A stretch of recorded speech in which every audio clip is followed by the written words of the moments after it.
ও মাই god, বাংলাদেশের কাছে series হারের পর উপস্থাপকের কঠিন প্রশ্নে কেমন মন্তব্য করল রশিদ খান। আফগানিস্তানের বিপক্ষে দ্বিতীয় টি-20তেও জয় তুলে নিয়েছে বাংলাদেশ। আফগানিস্তানকে 2 উইকেট হারিয়ে 1 ম্যাচ হাতে রেখেই সিরিজ জয় নিশ্চিত করল টাইগাররা। আর ম্যাচ শেষে উপস্থাপকের কঠিন প্রশ্নের মুখে রশিদ খান বাংলাদেশ দলের প্রশংসায় ভাসালেন। প্রথমে ব্যাট করতে নেমে আফগানিস্তান তুলেছিল 20 ওভারে 5 উইকেট হারিয়ে 147 রান। আতাল 19 বলে 23, ইব্রাহিম 37 বলে 38 আর গুরবাজ 22 বলে 30 রান ইনিংস করলেও বড় রান আসেনি।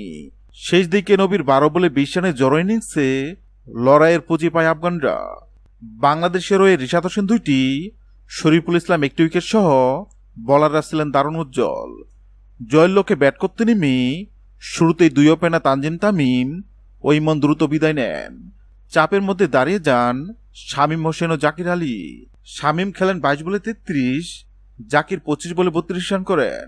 তবে শেষ পর্যন্ত নুরুল হাসান সোহানের দায়িত্বশীল 21 বলে 31 এবং শরীফুল ইসলামের 6 বলে 11 রানের কেমিওতে 5 বল হাতে রেখে জয় পায় বাংলাদেশ। আফগানিস্তানের হয়ে আজমতুল মোর্জায় 4টি উইকেট শিকার করেন। এছাড়া রশিদ খান নেন 2টি উইকেট। সিরিজ হারের পর উপস্থাপক তাকে প্রশ্ন করেন বাংলাদেশের ব্যাটিং বোলিং নিয়ে। জবাবে রশিদ খান বলেন, বাংলাদেশ আজ সত্যি দুর্দান্ত খেলেছে। তাদের স্পিন বোলিংয়ে নাসুম এবং রিশাদ অনেক নিয়ন্ত্রণ এনেছে। শরীফুল অসাধারণ বোলিং করেছে। ব্যাটিংয়ে জাকির শামীম গুরুত্বপূর্ণ ইনিংস খেলেছে। তবে সবচেয়ে বেশি মুগ্ধ হয়েছি নুরুল হাসান সোহানের ফিনিশিং দেখে, সঙ্গে শরীফুলের ঠান্ডা মাথার ব্যাটিং। বাংলাদেশ সিরিজটা প্রাপ্যভাবেই জিতেছে। টাইগারদের এমন জয় শুধু সমর্থকদের নয়, প্রতিপক্ষ অধিনায়ক রশিদ খানের মুখ থেকেও কুড়িয়েছে প্রশংসা।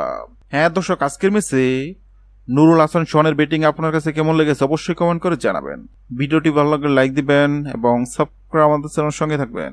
ভিডিওটি দেখার জন্য আপনাকে অসংখ্য ধন্যবাদ।